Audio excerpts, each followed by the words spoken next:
우리 집 시계는 밤 9시에 맞춰져 있어요. 그 시간이 되면 라온이 포트 버튼을 누르죠. 또각. 그리고 집은 심장을 갔습니다. 그런데 그날 그 심장이 잠깐 멈칫했어요. 왜였을까요? 안녕하세요. 제 이름은 정만수라고 합니다. 72살, 평생을 시내버스 핸들을 잡고 살아온 사람이죠. 하루에 수십 번씩 도로를 달리며 승객들의 표정과 숨소리, 출근길의 아침 냄새를 모두 기억 속에 품고 살았습니다. 오늘 여러분께 제 이야기를 들려드리려고 합니다. 아마 여러분의 부모님 이야기일 수도 있고, 미래 여러분 자신의 이야기일지도 모르겠네요. 남들은 은퇴하면 자유를 얻는다고 하더군요. 하지만 저에겐 그 자유가 한없이 허전하게만 다가왔습니다. 아내가 세상을 떠나고 난 뒤로는 텅 빈 집과 낡은 식탁, 그리고 손때 묻은 수첩이 저의 동반자가 되었어요. 오래 함께한 아내 없는 집에서의 그 허전함. 말로는 다 표현할 수가 없더군요. 그리고 운명의 그 겨울이 왔습니다. 집 앞 계단에 얇게 낀 얼음을 보지 못하고 크게 넘어졌어요. 그 자리에서 몸은 움직이지 않았고 추위가 뼛속까지 스며들며 아, 나 혼자선 더는 어렵구나. 그런 생각이 스치더군요. 그렇게 저는 결국 딸 할인이와 함께 살기로 했습니다. 딸의 집에 처음 들어섰을 때 부엌 냉장고 문에 붙은 라벨들이 가장 먼저 눈에 들어왔습니다. 고기, 채소, 조리 완료, 음료, 디저트, 규칙이 뚜렷한 집이었어요. 마치 회사의 보고서처럼 칸칸이 구분된 세상. 저와는 다른 리듬으로 사는 사람들이구나 싶었습니다. 저녁 식탁에 앉았을 때 국물은 맑고 싱거웠어요. 딸은 환하게 웃으며 말했습니다. 아빠, 요즘은 싱겁게 먹어야 돼요. 그래야 건강에 좋아요. 저는 고개를 끄덕이며 국을 한 숟갈 삼켰습니다. 속으로는 이런 생각이 들더군요. 싱거운 건 건강에 좋을지 몰라도 마음에는 간이 필요하다. 하지만 입 밖으로는 내지 않았어요. 괜히 말 꺼냈다간 분위기만 어색해질 테니까요. 그때 8살 손녀 라온이가 바람개비를 제 책상 위에 세워두었습니다. 할아버지 바람 불면 돌아요. 소원 빌고 불어보세요. 저는 조용히 후하고 불었어요. 바람개비는 한 바퀴 돌고 멈췄습니다. 돌아는 갔지만 금세 멈추는 모습이 꼭 제 인생 같기도 했어요. 며칠 뒤 냉장고 앞에서 작은 실랑이가 있었습니다. 제가 알루미늄 냄비째 국을 넣으려 하자 딸은 단호히 말했어요. 아빠, 냄비째는 안 돼요. 반찬통에 옮겨야 해요. 냄새도 나고 공간도 안 맞아요. 저는 잠시 멈칫했습니다. 국물도 시험 치르나 싶더군요. 제 방식과 그들의 방식은 달랐어요. 딸은 그저 체계와 효율을 따르는 거였겠지만 저에겐 정을 옮길 수 없는 냄비를 버리는 것 같아 서운했습니다. 그런데 손녀 라온이가 제 손에 바람개비를 다시 쥐어주며 말했지요. 냉장고엔 못 넣어도 바람개비는 바람 있으면 돌아가니까 괜찮아요. 그 말에 마음이 풀리더군요. 어린아이의 단순한 한마디가 어른들의 고집보다 더 큰 위로가 될 때가 있어요. 명절이 다가오자 딸은 또 다른 제안을 했습니다. 아빠, 올해는 명절 음식 세트 주문할게요. 다들 그렇게 해요. 태우면 똑같이 맛있어요. 속으로 한숨이 났어요. 음식은 집안에서 나는 냄새와 손길이 있어야 제맛인데 공장에서 찍어낸 듯한 음식을 데워 먹는 게 과연 명절인가 싶었거든요. 하지만 딸은 바쁘다며 내년엔 직접 하겠다고 얼버무렸어요. 저는 더 말하지 않았습니다. 집안 분위기를 깨고 싶진 않았으니까요. 대신 가슴속에 조그만 빈칸이 더 생겨났을 뿐이었어요. 그날 밤 손녀 라온이가 제 방 앞에 와서 조심스럽게 물었습니다. 할아버지 같이 자면 안 돼요? 바람개비 얘기 더 듣고 싶어. 저는 대답도 하기 전에 딸이 아이를 데리고 방으로 들어가 버렸어요. 이유는 간단했습니다. 규칙, 아이는 자기 방에서 자야 한다는 규칙이었지요. 문이 닫히고 난 뒤 제 가슴은 썰렁했어요. 바람 많은 날 등불이 낮아진 듯 마음까지 낮아지는 기분이었습니다. 그리고 새벽 저는 베란다로 나갔어요. 바람 소리가 계단 틈새를 타고 올라왔습니다. 예전 같으면 그 시간은 제가 첫 차를 몰고 나가던 시각이었거든요. 계단을 내려가려다 발목이 삐끗했어요. 순간적으로 가슴께가 뻐근해지더니 숨이 차올랐습니다. 난간을 붙잡고 주저앉았어요. 숨소리가 바람처럼 헐떡이며 흩어졌습니다. 괜찮다. 괜찮지. 스스로를 다독였지만 몸은 제 뜻을 따라주지 않았어요. 아침에 딸이 계단에 앉아있는 저를 발견했을 때 놀란 얼굴로 외쳤습니다. 아빠, 왜 거기 앉아 있어요? 얼굴이 하얘요. 지금 바로 병원 가요. 저는 억지로 웃으며 손녀를 바라봤어요. 아이는 눈을 동그랗게 뜨고 묻더군요. 할아버지 바람이 너무 많이 불었어? 저는 아이 손을 잡으며 말했습니다. 바람은 늘 분단다. 우리는 붙들면 돼. 병원 응급실에 도착했을 때 차가운 형광등 불빛이 제 위에 내려앉았어요. 혈압계가 팔을 조이고 심전도 그래프가 오르내렸습니다. 의사가 진지한 얼굴로 딸을 따로 불러냈어요. 문틈으로 보이는 그들의 뒷모습이 낯설게 느껴졌습니다. 잠시 후 딸은 환하게 웃으며 돌아와 말했어요. 아빠, 그냥 빈혈이래요. 피곤해서 그랬대요. 약 드시고 쉬면 괜찮대요. 저는 눈을 마주 보며 웃었어요. 하지만 속으로는 느꼈습니다. 그녀의 웃음 뒤에 얇은 막 같은 그늘이 깔려 있다는 것을요. 그날 밤 집으로 돌아온 저는 약 봉투를 받아들었어요. 작은 알약들이 색깔별로 칸칸이 정리돼 있었습니다. 딸은 효율적으로 하루치 약을 나눠두었지요. 그런데 식탁 한쪽에서 병원 안내지 한 장이 살짝 보였어요. 거기엔 신부전이라는 글자가 있었습니다. 딸은 재빨리 안내지를 덮었지만 제 눈은 이미 그 글자를 읽고 말았어요. 그 순간 모든 게 이해됐어요. 딸의 모든 행동들, 싱거운 국물, 체계적인 냉장고 정리, 엄격한 규칙들, 그리고 방금 전의 거짓말까지. 모든 것이 사랑이었던 거예요. 자신의 아픈 아버지를 보호하려는 서툴지만 간절한 사랑이었던 겁니다. 제가 걱정할까봐, 제가 더 아플까봐 그 모든 걸 숨기고 있었던 거죠. 마지막 바람개비. 빈혈이라는 글자보다 신부전이라는 글자가 더 붉게 남는다. 저는 아무 말 없이 약을 삼켰어요. 물컵 속 물결이 아주 미세하게 흔들렸습니다.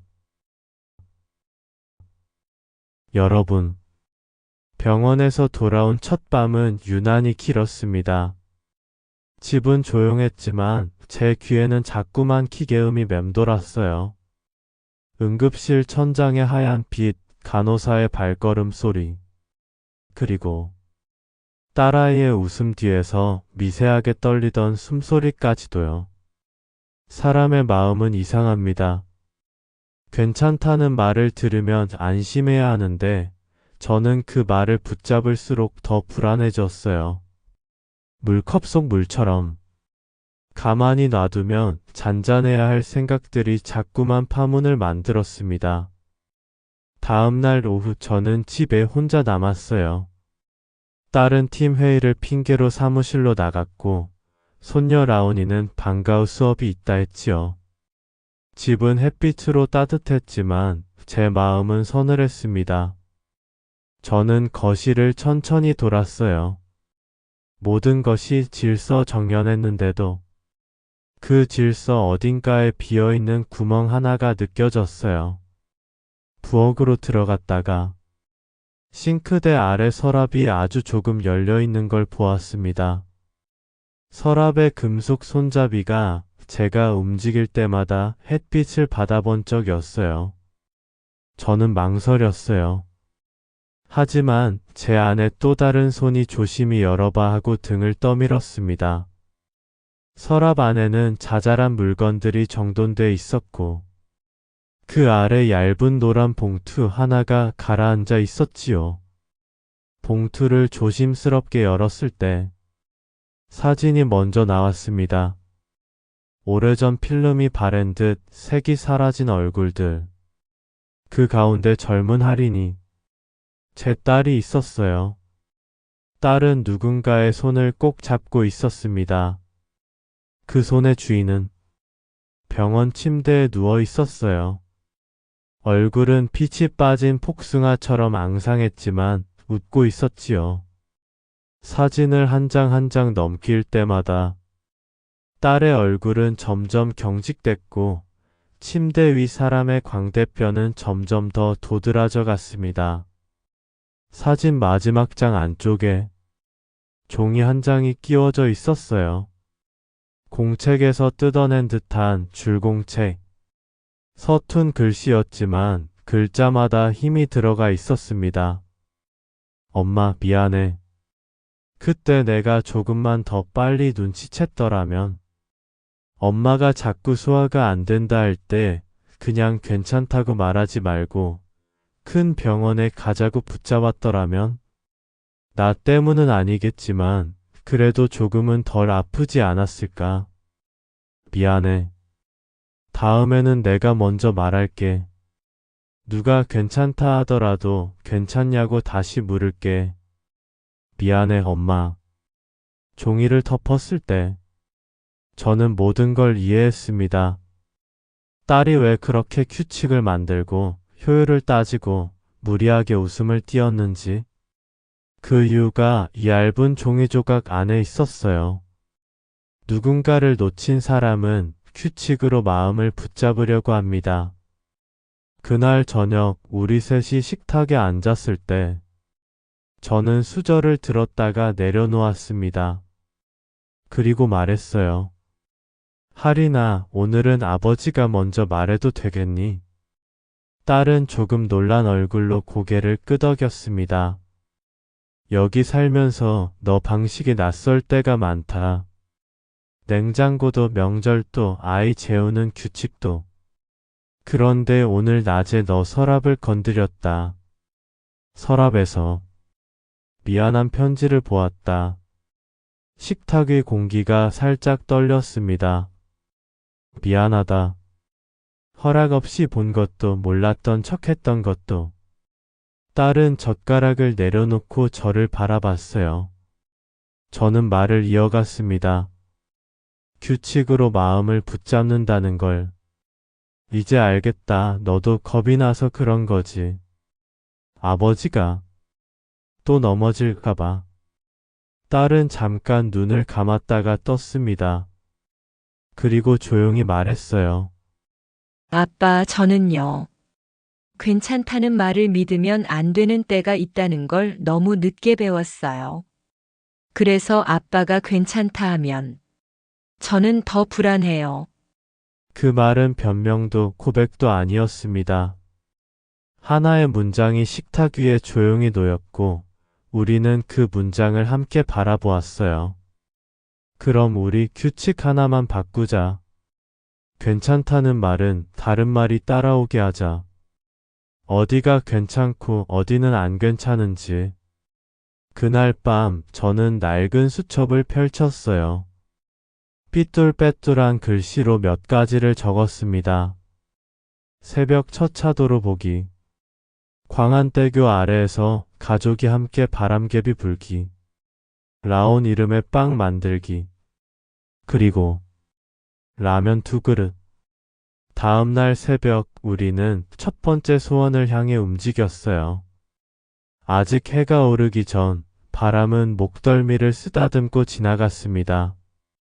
여러분, 새벽에 차고 지는 낮과 다른 나라입니다.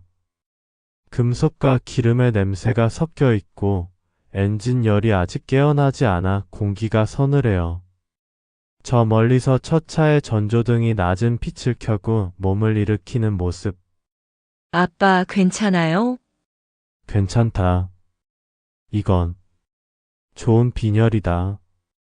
그 말에 딸이 웃었습니다. 광안대교 아래 바다는 낮은 파도로 깜빡였고 다리에 긴 줄이 하늘의 음악처럼 걸려 있었어요. 빨강, 파랑, 노랑, 바람개비를 들고 하나, 둘, 셋, 후. 3개의 바람개비가 동시에 돌았습니다. 누군가는 웃고 누군가는 눈을 감고 누군가는 아주 작게 울었어요. 바람개비를 들고 있던 손에 힘을 주었다가 천천히 풀었을 때 작은 플라스틱이 햇빛을 받아 번쩍이다가 바람을 놓치면 금세 멈췄습니다. 바람이 있어야 돌아가는 줄 알았는데 사실은 사람이 먼저 불어야 바람이 생기기도 하더군요. 다음 날 진호의 빵집에서 라온이는 작은 손으로 반죽을 쥐고 조심스럽게 밀었어요. 왜 물을 뿌려요? 라온이가 묻자 진호가 대답했습니다. 겉은 단단하게 속은 촉촉하게 익히려고. 겉과 속이 싸우면 빵은 찢어지거든. 그 말을 듣는 순간 저는 거짓말처럼 웃음이 났어요. 사람도 그렇지. 겉과 속이 싸우면 목소리가 먼저 찢어지지. 빵이 나왔을 때 겉이 바삭하고 속은 부드러웠어요. 사람 사는 냄새가 나네. 새로 구운 빵 한 조각이 제 마음 안 어디선가 오래된 먼지를 털어주었습니다. 그날 저녁 수첩에서 3번째 소원을 지웠어요. 그리고 마지막 줄을 남겨두었습니다. 라면 2그릇 진하게. 이건 단순히 라면을 먹자는 뜻이 아니었어요. 어떤 말들은 밥상에 앉아야만 할 수 있거든요. 국물 위로 김이 올라오고 젓가락이 같은 냄비에서 서로 부딪힐 때 사람의 혀가 마음보다 먼저 진실을 맛보지요. 하리나 라면은 너가 끓여줄래? 딸은 차분히 얼굴을 들었습니다. 네, 아빠, 그때처럼 끓일게요. 아니, 그때보다 더 따뜻하게. 사실 저는 두려움도 있었습니다. 말기라는 단어를 제대로 입에 올려본 적이 없었거든요. 의사가 제게 직접 말한 건 아니었지만 냄새는 이미 알고 있었어요. 병원 복도는 말이 적고 냄새가 많습니다. 소독약, 플라스틱, 그리고 사람들이 숨기고 싶은 것들의 냄새. 저는 딸이 왜 진실을 숨겼는지 이제 이해해요. 어떤 진실은 너무 눈부셔서 눈을 감지 않으면 볼 수 없으니까요. 그날 밤 딸과 저는 거실에 나란히 앉았어요. 딸이 엄마 이야기를 꺼냈습니다. 아빠, 엄마는요. 힘들다는 말을 잘 못했어요. 저도요. 그래서 사람들은 우리가 강하다고 생각했죠. 근데요, 강한 사람도 누군가 불 꺼진 방에 들어와 등을 토닥여주지 않으면 더 강해지지 못하더라고요. 그럼 내가 불 켤게. 너가 방에 들어올 때까지 불을 켜두고 있을게. 다음 날 병원에서 전화가 왔어요. 추가 검사가 필요하다는 말에 저는 멈칫했지만 이번엔 달랐어요. 그래, 가자. 이번엔 내가 먼저 묻겠다. 어디가 괜찮고 어디가 안 괜찮은지. 여러분, 저는 깨달았어요. 사람은 한 번이라도 되돌아가 볼 수 있는 길을 보면 두려움과 친해지는 법을 배우게 됩니다. 두려움과 친해지는 일은 두려움을 사랑하게 된다는 뜻은 아니에요. 다만 두려움에게도 자리가 있다는 걸 인정해 주는 일입니다. 수첩은 제 머리맡에 있습니다. 마지막 줄은 아직 비어 있고 그 위에 약속의 점 하나가 찍혀 있어요. 저는 그 점을 보며 잠이 들었어요. 내일이 온다면 그 점 뒤에 첫 글자를 써 넣을 겁니다. 리을. 그리고 다음 글자. 아. 그 다음 글자들을 우리는 함께 넣을 거예요. 끓는 물이 푸푸는 소리. 스프 봉지에 얇은 종이가 찢어지는 소리. 그 모든 소리를 배경음악 삼아서요. 밤이 깊습니다. 창틀 위에 바람개비가 어둠 속에서도 조금씩 흔들려요. 누군가 아주 멀리서 아주 천천히 불어오는 바람이 있는 모양입니다. 여러분, 제 이야기는 여기서 끝이 아닙니다. 라면 2그릇의 약속. 그건 아직 시작되지 않았거든요. 급하게 끓이지 않겠다고. 내일도 모레도 우리가 같이 앉을 수 있게 하겠다고 약속했으니까요. 저는 눈을 감으며 속삭였습니다. 고맙다. 누구에게인지 묻지는 않았어요. 바람에게, 내 옆 사람에게, 그리고 아직 오지 않은 내일에게. 모두에게요. 사람은 때때로 물건을 통해 마음을 옮깁니다. 잠이 얕아진 때문만은 아니었습니다. 마음이 저를 깨웠지요. 창가에 걸어둔 바람개비가 아직 햇살도 닿지 않았는데 아주 미세하게 흔들리고 있었습니다. 누군가 아주 멀리서 아주 조심스레 불어주는 바람이 있나 봅니다.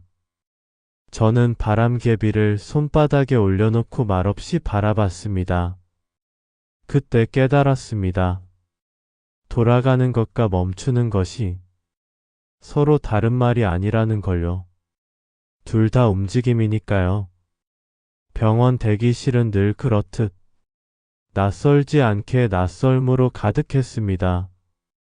전광판의 숫자는 누구에게는 늦고 누구에게는 빠르게 바뀌었습니다.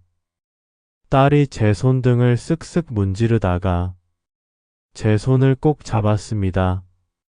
그 손은 뜨거웠고 저는 그 온도만으로도 반쯤은 안심이 되었습니다.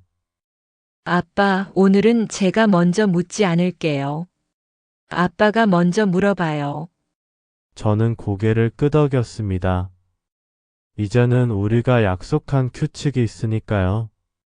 괜찮다는 말에는 어디가 괜찮고 어디가 아닌지가 따라온다는 것. 진료실 문이 열렸을 때 저는 딸보다 반 발짝 먼저 들어갔습니다. 의사는 조심스러운 눈빛으로 차트를 넘겼습니다. 그래프와 숫자, 이전 기록들과 이번 수치가 조용히 나란히 놓였습니다. 저는 의사의 입술이 움직이는 것을 보며 내 귀를 한 칸씩 열었습니다. 신부전이 진행되어 있습니다.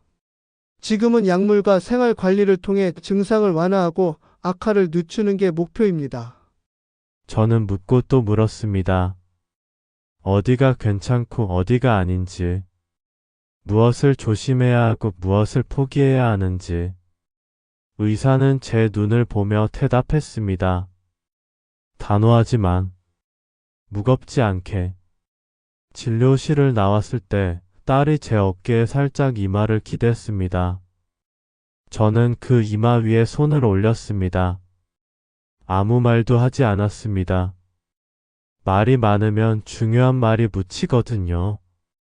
계단을 내려오다가 딸이 아주 작은 목소리로 말했습니다. 아빠, 미안해요. 저는 겁이 났어요. 겁이 나서 빈혈이라는 말 뒤에 숨어 있었어요. 그럴 수 있지. 사람은 다 겁이 나. 사랑하는 사람을 두고 있으면 특히 더. 저는 그렇게 말하면서도 속으로는 이상하게도 마음이 잔잔했습니다. 진실을 안다는 건 때로 겁을 줄여주기도 합니다.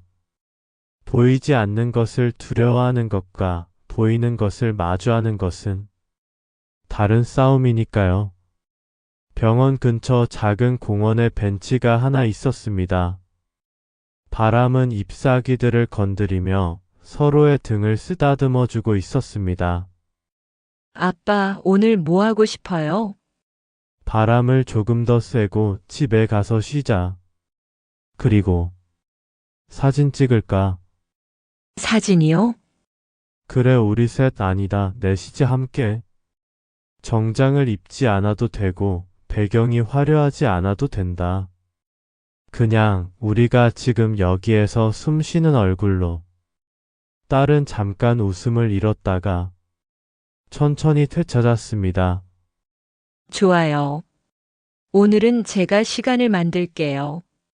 휴대폰을 들어 사진관을 검색하는 손끝이 바빴지만 그 바쁨이 마구 달아오르는 열기와는 달랐습니다. 사랑하려고 바쁜 손은 사람을 다치게 하지 않으니까요. 집에 돌아오니 진호가 오븐 앞에서 나왔습니다.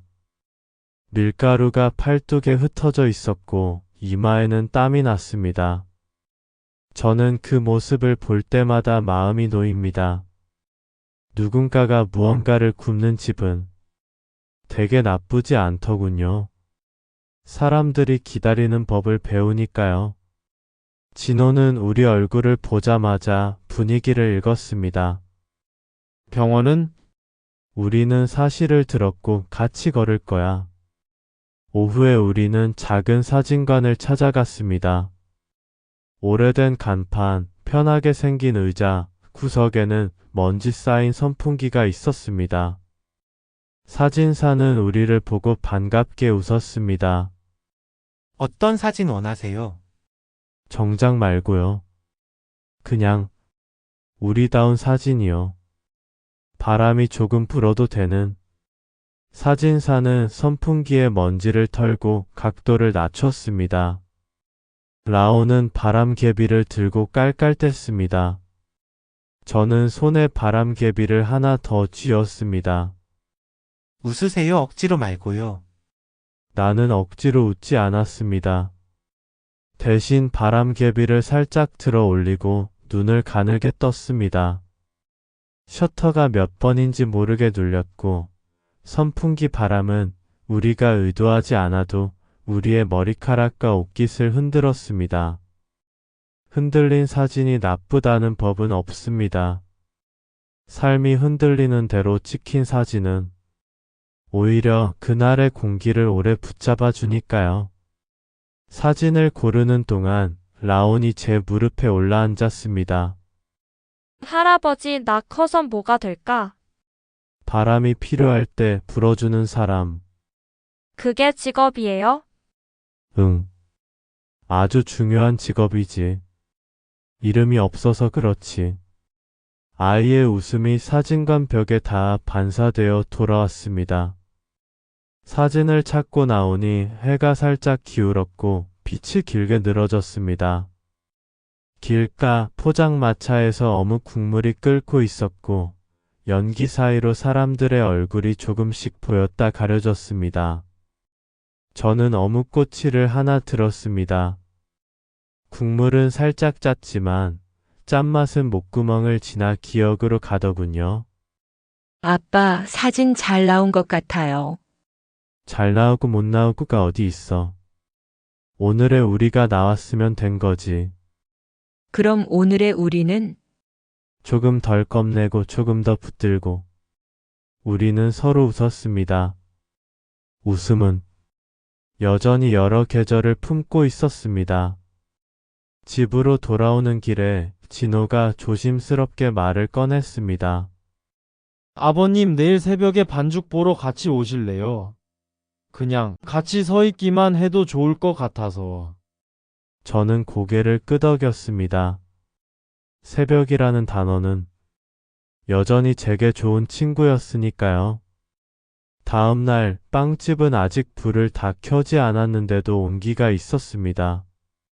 반죽은 큰 통 안에서 조용히 숨을 쉬고 있었고, 진호는 그 숨을 듣는 사람처럼 한참을 들여다보았습니다. 발효라는 게 참 신기해요. 너무 재촉하면 덜 부풀고 너무 내버려 두면 터져버리고. 딱 좋을 때를 기다려야 해요. 사람도 그렇지. 네. 진호가 제 옆에서 작은 의자를 하나 내주었습니다. 그 옆에서 우리는 아무것도 하지 않고 그냥 기다렸습니다. 가만히 기다려주는 사람을 옆에 두면 반죽도 사람도 편안해지는 법이지요. 어제 할인이한테 많이 미안했습니다. 저는 자꾸 옆에서만 맴돌았거든요. 빵은 손이 많은데 마음은 사람이 없었겠구나 싶어서요. 사람은 같이 기다려줄 때 있다고 느낀다. 딱 그거면 된다. 있겠습니다. 그날 오후 우리는 액자에 넣을 사진을 벽에 걸었습니다. 정중앙도 눈에 가장 띄는 자리도 아니고 식탁 옆 밥 먹으며 고개만 돌리면 보이는 곳. 거기에 걸어두었습니다. 사람은 밥을 먹을 때 가장 많은 생각을 하고 밥을 먹을 때 가장 많은 침묵을 나눕니다. 할아버지 라면? 그래, 라면. 언제 먹어요? 라면은 급하게 끓이면 금방 불지. 그럼 오늘은 아닌가 보네. 오늘은 한 숟갈만 약속하자. 한 숟갈? 마음의 숟갈. 그날 밤 저는 편지를 썼습니다. 한 사람에게 한 장. 할인아, 쉬는 법을 배워줘서 고맙다. 너가 멈출 때 아버지는 더 사라진다. 진호야. 발효를 기다리는 사람은 사람도 기다려줄 줄 아는 법을 안다. 너가 있어 고맙다.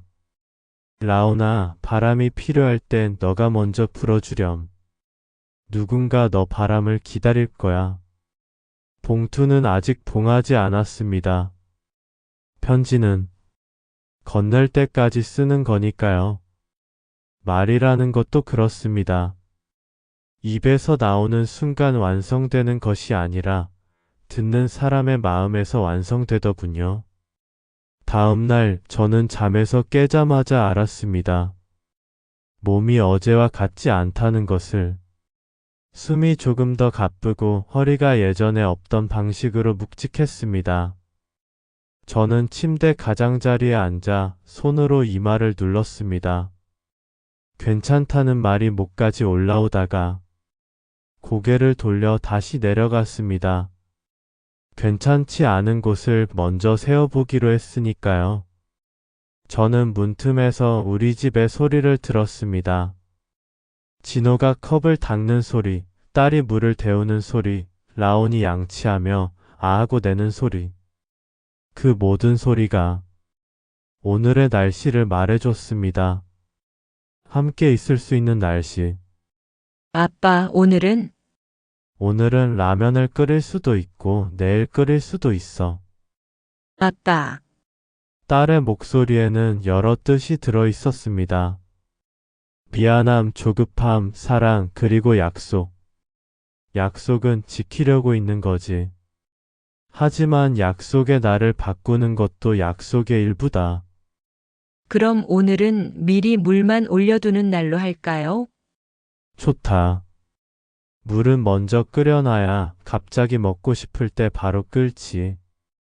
우리는 웃었습니다. 사람 사는 집은 이런 엉뚱한 대화가 잘 자랍니다. 오후에 잠시 졸았을 때 꿈을 꾸었습니다. 새벽 도로 위 버스가 천천히 지나갔고 빈 정류장 의자에 누군가 앉아 있었습니다. 가까이 가보니 그 사람은 오래전에 제 아내였습니다. 젊지도 늙지도 않은 모습. 여보, 나 이제 라면을 먹으려 해. 그래, 너무 짜게 말고. 오늘일까, 내일일까? 당신이 덜 무서울 때. 아내는 그렇게 말하고 손바닥으로 제 볼을 한번 쓰다듬었습니다. 그 손길이 닿은 자리에서 잠이 깼습니다. 해가 기울고 집에 불이 들어왔습니다. 딸은 부엌에서 조용히 냄비를 꺼냈습니다. 아빠, 물 올릴까요? 올려라. 불을 켜는 소리가 또각 하고 나고 냄비 바닥이 열을 먹기 시작했습니다. 물은 처음엔 아무렇지 않게 그러다 아주 작은 거품으로 말을 걸었습니다. 저는 그 소리를 들었습니다. 이제 시작해도 된다고. 물이 먼저 말을 거는 중이었습니다. 그러나 그날 밤 우리는 라면을 끓이지 않았습니다. 물은 한번 끓었다가 껐습니다. 아빠, 오늘은 물만 기억해 둘게요. 그래. 물도 기억이 있다. 그 말이 우리 집을 한 바퀴 돌아 벽에 붙었습니다. 여러분, 진실을 마주하는 법을 저는 이제 조금 알겠습니다. 진실은 누군가의 입에서 나오는 말이 아니라 누군가의 등을 받쳐주는 손에서 먼저 시작됩니다. 등을 받쳐줄 손이 있을 때 사람은 고개를 들어 앞을 봅니다. 사진 속 우리의 눈이 선풍기 바람에 흔들리면서도 정면을 바라볼 수 있었던 이유가 바로 그것입니다. 바람개비는 오늘도 창틀에서 조금씩 흔들립니다. 내일은 아마 한 자리 더 움직이겠지요. 그 한 자리만큼 우리도 함께 움직일 겁니다. 라면의 글자를 한 자 더, 사진의 미소를 한 줄 더. 그리고 언젠가 그 두 가지가 같은 자리에서 만나도록. 저는 수첩을 펼쳐 마지막 줄에 한 글자를 더 썼습니다. 라. 그리고 한 칸을 비워두었습니다. 그 빈칸에 내일의 숨을 채우려고요. 여러분, 약속이라는 건 참 묘합니다. 달력 위에 적어두면 멀어지고 마음에 적어두면 가까워지지요. 우리는 며칠 동안 달력 대신 마음을 들여다보았습니다. 사진을 걸고 빵을 나눠 먹고 창틀의 바람개비가 오늘은 이만큼 하고 알려주는 속도대로 살았습니다. 그러다 어느 오후 바람개비가 유난히 잘 돌던 날이었습니다. 아빠, 오늘 물 올릴까요? 저는 대답 대신 국자 서랍을 열었습니다. 오래된 알루미늄 국자와 번들거리는 새 국자가 나란히 누워 있었습니다. 둘 다 꺼내자. 오늘은 두 그릇의 날이니 국자도 두 개여야 한다고 마음이 먼저 정해버렸거든요. 물은 생각보다 금방 끓습니다. 불을 켜는 소리가 또각 하고 나면 바닥에서부터 아주 잔잔한 기포가 올라옵니다. 그 기포는 말이 많지 않지만 하고 싶은 말은 분명하지요. 지금이야. 물이 먼저 알려줍니다. 딸은 재료를 정갈하게 정리했습니다. 대파는 어슷하게, 마늘은 얇게, 호박은 손톱 두께로. 달걀 두 알을 그릇에 깨 넣고 젓가락으로 노른자를 한 번만 콕 찔러 흰자와 섞이지 않게 기다렸습니다. 김치는 따로 작은 접시에 담았습니다. 라면이랑 김치는 오래된 연인 같아서 같이 있어도 좋고 떨어져 있어도 좋아.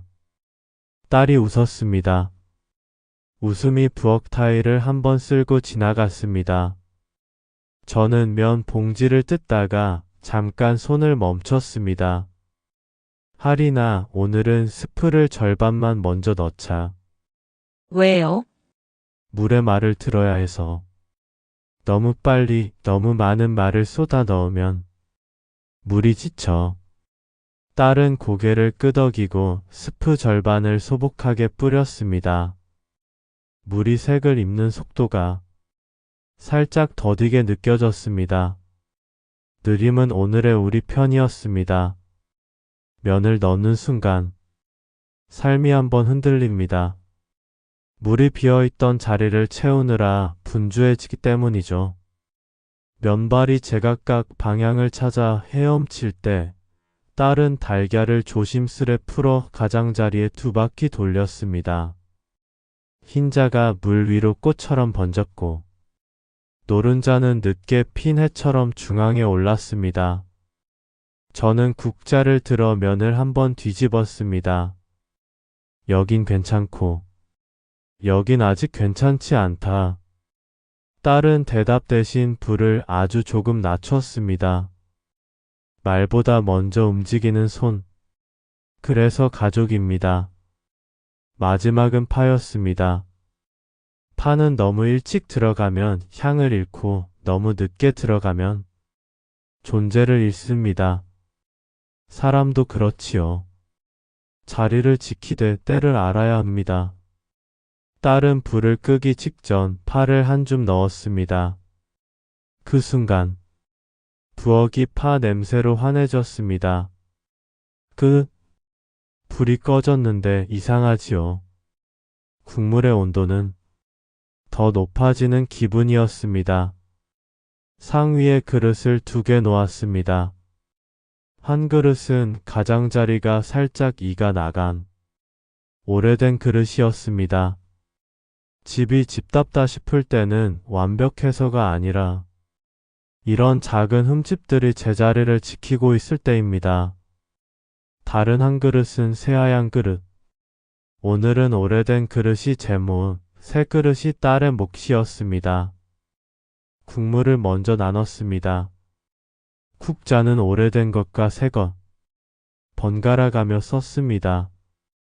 한 그릇에 국물이 넘치려 하면 다른 그릇으로 국자를 옮겼습니다. 균형이라는 단어를 국자로 설명하려면 바로 이런 동작이 아닐까 싶었습니다. 저는 손을 모아 그릇 위로 잠깐 들이밀었습니다. 감사의 기도였을 수도 있고 출석 확인이었을 수도 있습니다. 오늘 우리는 여기에 있습니다. 첫 숟갈은 국물로. 여러분, 라면 국물의 첫 숟갈은 언제나 어제의 이야기를 데려옵니다. 소금을 너무 줄였으니 싱겁겠다 싶었는데 신기하게도 혀는 단단한 맛을 만났습니다. 스프 절반만 먼저 넣고 면이 풀린 뒤 나머지를 넣은 탓인지 국물 속에 공간이 있었습니다. 사람을 위한 자리 같은 공간. 저는 천천히 삼켰습니다. 목 끝을 지날 때 가슴 속 애움길이 조금 펴졌습니다. 딸이 저를 보았습니다. 저는 약속대로 말했습니다. 여긴 괜찮다. 밤이 오면 여기가 덜 괜찮아질 것 같다. 그럼 낮에 우리가 더 많이 앉아 있자. 그러자 면은 젓가락 사이에서 살아 있었습니다. 삶은 면은 금방 불어요. 그래서 나누어 먹는 게 좋습니다. 혼자 먹을 때는 거센 불이 필요하지만 함께 먹을 때는 기다림이 불 대신 불을 합니다. 라온이 면 한 가닥을 잡고 입으로 쏙 넣었습니다. 뜨거워? 아이는 고개를 3번 끄덕이고 4번째에는 윙크를 했습니다. 아이의 방식으로 괜찮다를 말한 셈이지요. 진호가 조용히 자리에서 일어났다가 창문을 조금 더 열었습니다. 바람이 들어왔습니다. 바람개비가 집 안쪽에서 천천히 돌았습니다. 국물에서 올라오는 김과 바람이 섞여 이마 위로 부드럽게 흘렀습니다. 저는 그 순간 이 장면을 오래 기억하고 싶다 생각했습니다. 그러니 한 번 더 숟가락을 들었습니다. 맛은 두 번째가 첫 번째와 같지 않았습니다. 다행입니다. 같지 않기 때문에 더 먹을 이유가 생기니까요. 그릇이 반쯤 비었을 때 저는 국자를 딸에게 건넸습니다. 받아라. 이 집 국은 너가 맡아라. 딸이 국자를 두 손으로 받았습니다. 그 작은 의식 하나로 부엌의 공기가 살짝 달라졌습니다. 사람은 때때로 물건을 통해 마음을 옮깁니다. 국자라는 이름의 다리를 건너서요. 딸이 제 그릇에 국물을 한 국자 더 떠주었습니다. 너에게 덜하는 말이 담긴 국자였습니다. 저는 그 국자 하나로 오래 버티기로 했습니다. 버틴다는 말은 때로 누군가의 국자 하나를 기억하는 일입니다. 우리는 그날 두 그릇을 비웠습니다. 국물의 마지막 한 방울은 남겨두었습니다. 마지막은 늘 남겨두는 것이 예의라는 걸 어릴 적 저를 가르치던 누군가가 말했거든요. 남겨둔 그 한 방울을 보며 저는 속삭였습니다. 내일의 우리에게 식탁을 정리하고 그릇을 씻었습니다. 물은 오늘의 국물을 모른 척 데려갔습니다. 부엌 창틀 위 바람개비는 우리가 불지 않았는데도 스스로 한 바퀴 더 돌았습니다. 바람이 자리를 오래 지키면 사람도 자리를 오래 지켜봐도 되겠구나, 그런 생각이 들었습니다. 그날 밤 몸은 생각보다 고요했습니다. 숨은 가벼웠고 눈은 더 멀리까지 보였습니다. 사람들이 말하는 평온이라는 말이 꼭 이런 온도와 비슷하겠다고 저는 아마 처음으로 정확히 떠올렸습니다. 그리고 편지를 마저 썼습니다. 봉하지 않았던 봉투들에 마지막 문장을 넣었습니다. 하리나, 오늘 국자는 너 손에 갔다. 내일 내가 없더라도 국물의 온도를 기억해 주렴. 뜨겁지 않게, 미지근하지 않게. 너가 젓는 방향으로 집의 시간이 따라갈 거다. 진호야. 발효를 기다리던 눈으로 사람을 기다려 주렴. 말이 늦게 오는 날에는 향을 먼저 내주고. 라오나. 라면의 면발처럼 오래 늘어지지 않고도 길어지는 사람이 있어. 그게 너였으면 좋겠다. 너가 한 가닥 더 나눠줄 때 누군가의 하루가 덜 허기질 거야. 편지는 그날 밤 내 숨소리를 베개처럼 받쳐주었습니다. 종이는 얇지만 밤에는 마음을 눕혀줍니다. 며칠 뒤 다시 병원에 들렀습니다. 의사는 말의 속도를 더 늦추었습니다. 저는 그 속도에 맞춰 귀를 더 크게 열었습니다. 악화를 늦추는 일이 여전히 목표였고 우리가 해야 할 것들이 한 장의 종이에 깔끔히 정리되어 있었습니다. 저는 종이를 가만히 살폈습니다. 그리고 딸에게 건넸습니다. 이건 집의 새로운 조리법이다. 딸이 소리 없이 웃었습니다. 집으로 돌아오는 길, 우리는 큰 길로 가지 않았습니다. 골목을 택했습니다. 세탁소 앞에서는 김이 났고 문방구 앞에서는 스티커 뽑기가 금빛을 흔들었습니다. 라온이 그 앞에서 발을 멈춰 섰습니다. 저는 고개를 끄덕였습니다. 오늘은 하나만. 아이는 손을 넣어 스티커를 하나 뽑았습니다. 하늘색 바람개비 그림이 그려진 스티커였습니다. 우연의 얼굴이 이렇게 친절할 때가 있습니다. 집에 도착하니 사진 속 우리 네 사람이 식탁 옆에서 우리를 맞았습니다. 사진 속 웃음은 여전히 자연스러웠고 흔들린 머리카락도 여전히 제 멋대로였습니다. 저는 사진 앞에 서서 말했다가 말하지 못한 문장을 마저 들려주었습니다. 우리 잘 먹고 잘 기다렸다. 그날 저녁 딸은 된장국을 조금 더 진하게 끓였습니다. 국물 위에 둥근 기름막이 얇게 잡혔다가 젓가락 끝이 지나가자 금세 갈라졌습니다. 아빠, 라면의 날을 잊지 않을게요. 오늘이 라면이든 내일이 라면이든. 그래. 라면은 약속이 아니라 합의다. 합의? 서로의 괜찮다와 괜찮지 않다를 한 그릇에 맞추는 일. 딸은 고개를 크게 끄덕였습니다. 그날 밤 저는 조금 깊게 잤습니다. 꿈에서 저는 다시 버스를 몰았습니다. 빈 차고지를 빠져나와 첫 정류장에 잠깐 섰습니다. 의자에 누가 앉아 있었습니다. 이번에는 오래전의 제가 아니라 오늘의 딸이었습니다. 그녀는 피곤했지만 눈이 선명했습니다. 아빠, 다음 정류장까지는 제가 몰게요.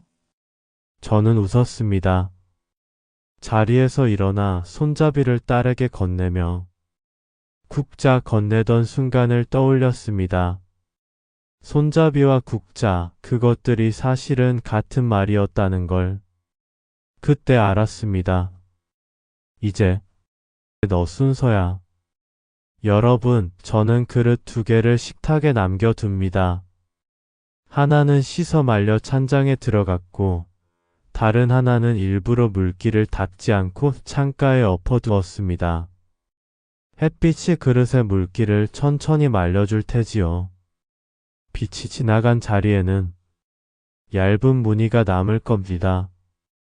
그 무늬를 내일 우리가 볼 수 있다면 우리는 또다시 물을 올릴 수 있을 겁니다. 수첩의 마지막 줄에는 이제 3글자가 놓였습니다.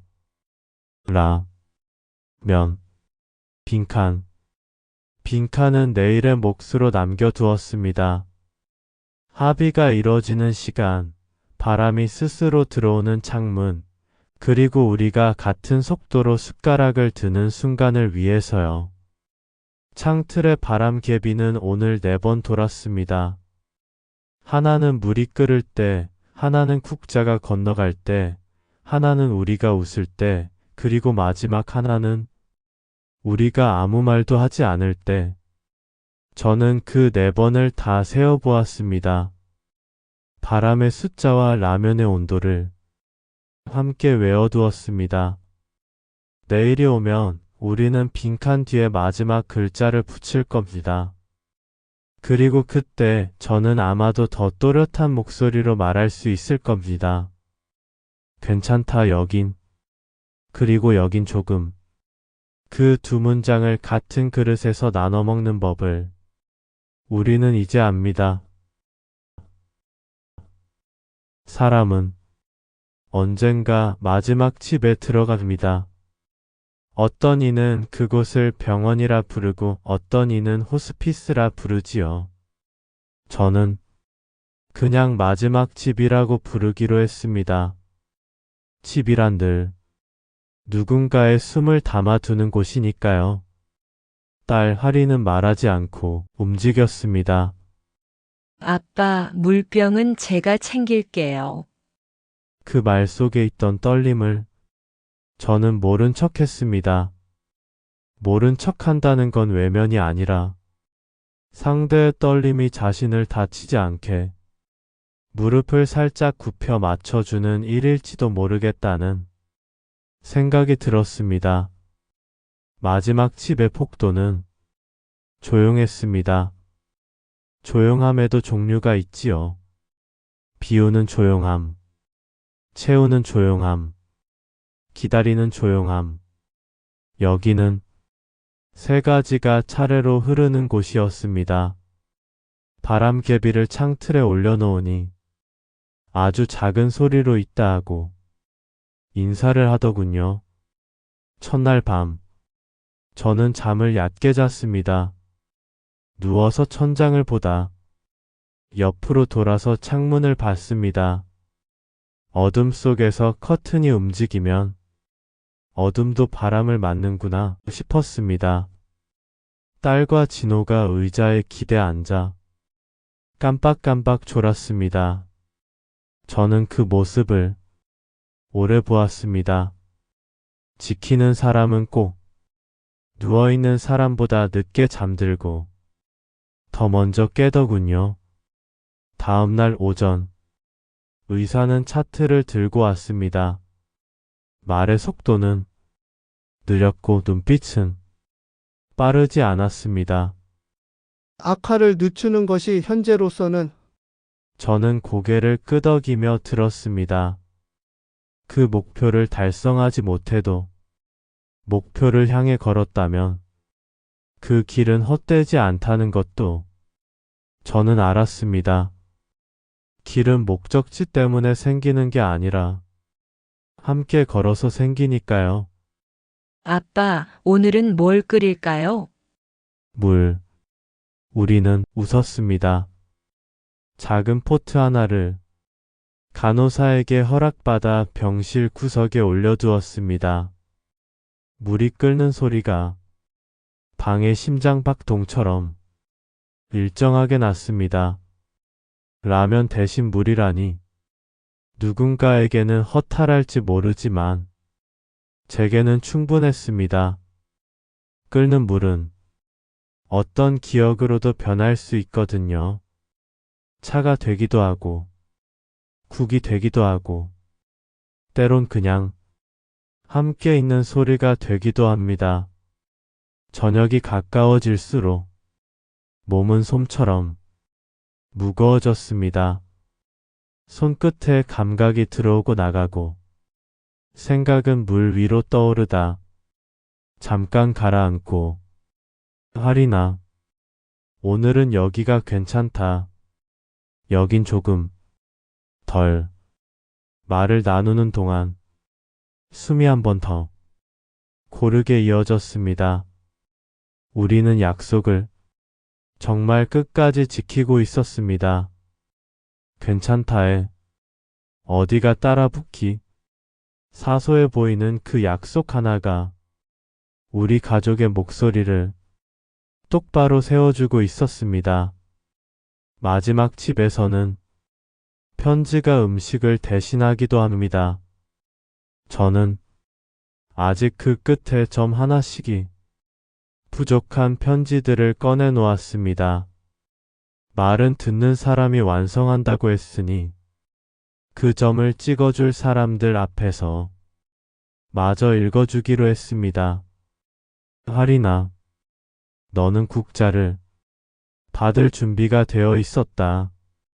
받아서 끓이는 동안 국물의 온도를 잊지 말아라. 뜨겁지 않게, 차갑지 않게, 너가 선택한 온도가 너와 너 곁 사람들의 목을 지나 가슴으로 간다. 조급하면 싱거워지고 두려우면 짜진다. 그러면 물을 조금 더 부으면 된다. 물러서지 말고 물을 부어라. 진호야. 빵은 기다림의 이름이고 사람도 그렇다. 반죽을 덮는 천처럼 누군가의 하루 위에 조용히 덮여주는 사람이 되어라. 말이 모자라는 날엔 냄새로, 냄새가 모자라는 날엔 시간으로 대신해라. 너 빵집에 불이 켜져 있는 한 우리 집도 켜져 있다. 라오나, 바람 불면 돌아요라고 너가 말했지. 가끔은 너가 먼저 불어주렴. 바람이 길을 잃었을 때 너 볼에 바람을 모아 후하고 불면 누군가가 살 것 같다. 직업이냐고 물었지? 이름 없는 중요한 일은 때로 사람이 직업보다 더 오래 한다. 아빠, 마침표는 우리가 찍을게요. 그래라. 마침표는 듣는 사람 것. 해가 기운 뒤 딸이 작은 도시락 가방을 열었습니다. 얇은 쇠 젓가락과 수저, 그리고 라면 봉지 하나. 우리가 약속했던 그 이름. 아빠, 오늘 가능할까요? 저는 숨을 한번 세었습니다. 허락보다 합의가 먼저였습니다. 한 숟갈이면 된다. 우리는 그 한 숟갈을 위해 물의 언어를 다시 불러냈습니다. 포트에 물을 조용히 붓고 스프를 절반만, 면은 한 모금만 부숴서 미리 데운 작은 그릇에 옮겼습니다. 달걀은 넣지 않았습니다. 대신 파를 아주 조금, 3개의 점처럼 딸이 작은 숟가락으로 국물을 떠서 후하고 불었습니다. 불어주는 숨이 국물 위에 얇은 잎처럼 얹혔다가 사라졌습니다. 그 숟가락이 제 입술에 닿는 순간 저는 제 입이 아닌 사람들의 입을 떠올렸습니다. 어릴 적 밥상, 버스 종점의 국밥집, 빵집 오븐 앞에서 나눠 먹던 맛, 그리고 식탁 옆 액자 속 웃음들. 맛은 기억의 다른 말이었습니다. 뜨겁지도 차갑지도 않았습니다. 딱 오늘을 넘길 만큼의 온도. 저는 삼키고 딸을 바라봤습니다. 됐다. 그 말 속에는 고마움, 사과, 착별, 그리고 이어서가 함께 들어있었지요. 라온이 제 손을 잡았습니다. 아이의 손은 아직 모든 일에 망설임이 없어서 잡히면 온 힘으로 잡습니다. 저는 그 힘을 빌려 눈을 가만히 감았습니다. 귀로는 포트의 타닥거림을, 코로는 파 냄새를, 피부로는 저녁 바람을 들었습니다. 그리고 마음으로는 아직 다 쓰지 않은 문장 하나를 들었습니다. 내일 해질녘. 저는 딸과 진호, 라온에게 마지막으로 부탁을 하나 더 꺼냈습니다. 물 올리는 사람이 되거라. 먼저 끓이는 사람? 그래. 누군가 말 꺼내기 어려워할 때, 누군가 먼 길을 돌아올 때, 너가 먼저 물을 올려라. 그리고 불이 너무 세면 낮추고, 너무 약하면 조금만 올려라. 칩은 그렇게 끓는다. 예. 네, 마지막 칩에서의 밤은 생각보다 길지 않습니다. 긴 건 마음이고, 밤은 그 마음을 따라 짧아집니다. 저는 눈을 감고 귀로 시간을 들었습니다. 폭도 끝 발걸음, 수도관의 얇은 떨림, 포트의 숨, 라온의 낮은 코 고는 소리, 딸의 숨 사이에 간신히 낀 흐느낌, 그 모든 소리가 뒤섞여 하나의 국물이 되었습니다. 잠깐의 깊은 어둠 뒤 저는 꿈을 꾸었습니다. 버스 차고지, 새벽 안개가 낮게 깔리고 전조등이 차례로 켜졌습니다. 운전석에 앉으려는 순간 누군가 제 어깨를 눌러 앉혔습니다. 여보, 나 언제 출발하지? 지금. 근데 먼저 물을 올려. 어디에? 저기. 남은 사람들의 부엌에. 아내는 환하게 웃었습니다. 그 웃음이 내 귀에 뜨거운 물처럼 부어졌습니다. 먼저 끓이는 사람이 되라고. 마지막까지도 누군가가 제게 말해주는구나 생각하며요. 깨어보니 포트에 불이 꺼져 있었습니다. 딸이 조용히 일어나 물을 다시 올렸습니다. 또각 버튼 소리가 방 안에 또박또박 울렸습니다. 물은 다시 끓었습니다. 삶이 끝까지 다시를 품고 있다는 증거 같았습니다. 저는 마지막으로 수첩을 펼쳤습니다. 면 빈칸이었지요. 저는 빈칸 위에 아주 조그만한 글자를 썼습니다. 라면, 두 그릇의 자리, 두 사람의 속도, 둘이 나눌 한 숟갈, 그리고 남은 사람 둘, 셋, 넷이 이어갈 둘의 기술, 혼자가 아니라 나눠 먹는 사람의 기술.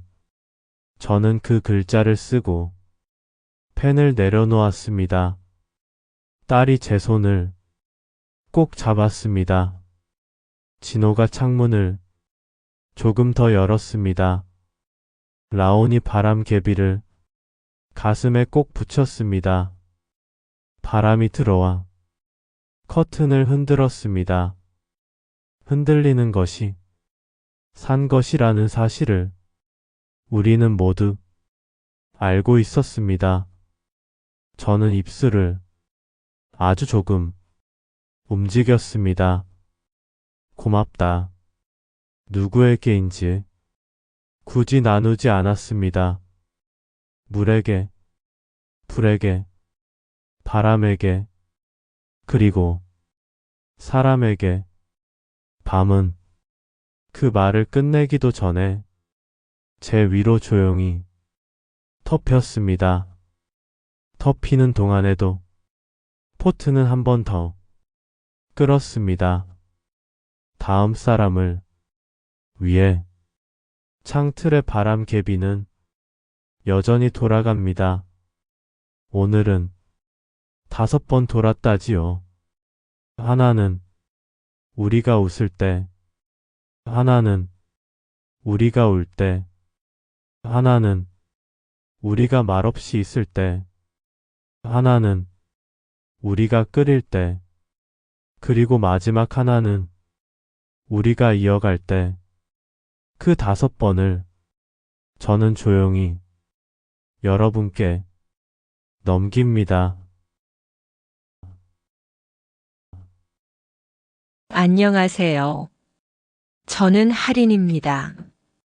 아버지가 남긴 수첩의 마지막 줄.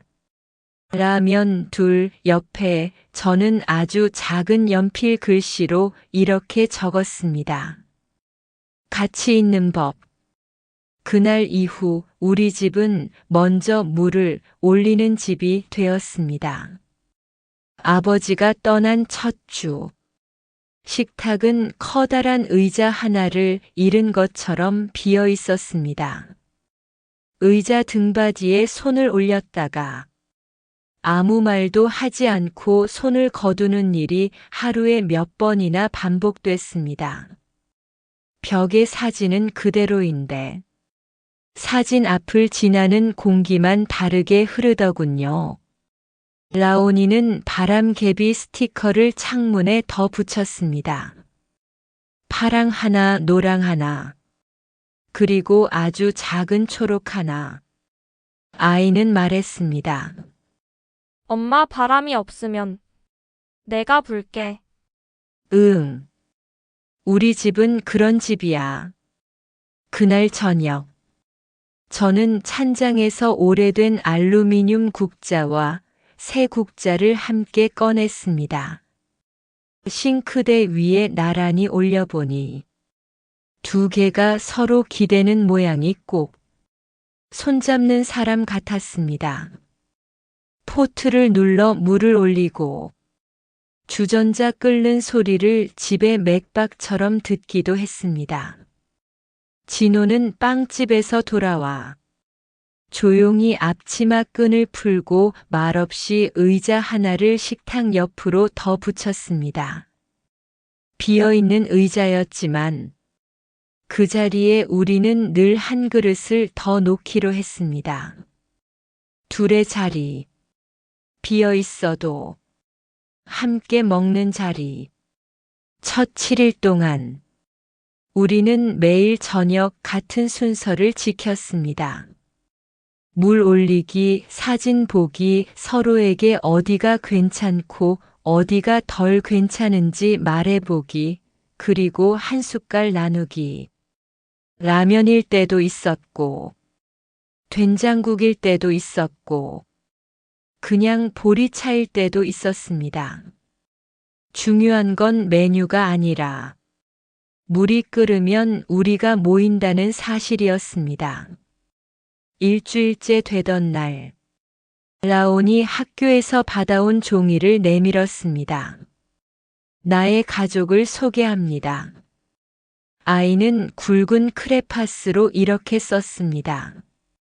우리 가족의 직업은 물을 먼저 올리는 사람입니다. 선생님이 붉은 펜으로 남긴 한마디가 도란도란 웃음을 불러왔습니다. 아주 중요하고 멋진 일입니다.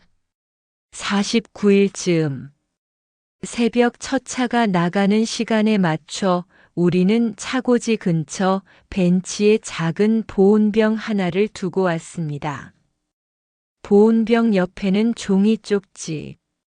길 위에서 고단하면 한 모금 드세요. 먼저 끓여 놓았습니다. 적어 내려올 때 손이 조금 떨렸지만 떨리는 손으로 쓴 글자도 길에서는 누군가의 심장처럼 따뜻하다는 걸 그날 알았습니다. 돌아오는 길, 차창에 새벽이 옅게 붙었습니다. 하리나, 우리 빵집에도 먼저 끓인 사람 이벤트 할까? 이벤트 말고 습관으로 하자. 매주 수요일 아침 문 연 지 10분 뒤에 온 손님에게 차든 국이든 먼저 한 잔. 이유는 묻지 않고. 좋다. 이름도 정하자. 합의빵처럼. 이건 합의차. 우리는 웃었습니다. 아버지가 좋아하던 소리. 사람들이 괜찮다고 말할 때 나는 그 웃음이었습니다. 여러분, 슬픔은 덩어리로 오지 않고 습관으로 바뀌어 옵니다. 어느 날은 바람개비를 붙일 자리를 찾다가 울컥했고, 어느 날은 국자를 닦아 걸다가 조용히 고개를 숙였습니다. 그럴 때마다 우린 약속의 문장을 꺼냈지요. 괜찮다 여긴 조금. 말은 짧게, 행동은 따뜻하게. 그 규칙만 지키면 하루는 생각보다 무너지지 않았습니다. 라온의 잠버릇은 달라졌습니다. 예전처럼 할아버지 방으로 뛰어가지는 못했지만 밤마다 베개 옆에 작은 종이 바람개비를 놓고 잤습니다. 아이는 때때로 꿈결에도 후 하고 불었습니다. 아이가 부는 숨이 얇은 종이 날개를 흔들면 그 소리가 우리에게까지 와 닿았습니다. 들리지 않는 소리도 살아있는 집에선 전해집니다. 어느 비 오는 토요일, 사진관 사장님이 연락을 주셨습니다. 흔들린 사진 한 장 더 찾아냈어요. 가져가실래요? 네. 흔들린 건 살아있는 거니까요. 사진관 문을 나설 때 사장님이 우리 손에 작은 봉투를 쥐어주셨습니다. 오래된 나무 국자와 엷은 연필 글씨. 먼저 끓여주는 사람에게 우리는 그 국자를 병원 마지막 집 간호사실에 가져다 드렸습니다. 인수인계용 화이트보드 한쪽이 비어 있길래 조심스레 적었습니다. 힘든 교대 날엔 서로에게 물부터 올려줄 것. 이런 메모는 환영이에요. 그날 밤, 그 병동의 포트는 평소보다 한 번 더 끓었다고 하더군요. 누군가의 밤이 한 숟갈만큼 덜 길었길 바라며 진호의 빵집에도 변화가 생겼습니다. 합의빵은 둘의 반죽을 엮어 구운 빵입니다. 강력분 반죽과 통밀 반죽을 얇게 늘려 겹친 뒤 천천히 말아 굽습니다. 겉은 다르고 속은 이어지는 맛. 이름이 어렵다. 같이 먹기 편하네요. 진호는 계산대 옆에 작은 팻말을 세웠습니다. 오늘 물을 먼저 올려야 할 사람이 떠오르시면 이름 없이 메모를 남겨주세요. 우리가 먼저 끓여보냅니다. 그날부터 빵집 직원들은 포장을 한 번 더 하고 보온병에 차를 채워 메모지의 주소로 보냈습니다. 먼저 끓이는 집은 늘 남는다는 사실을 돈이 아니라 이유가요. 라온의 학교에선 나의 발명품 만들기 숙제가 나왔습니다.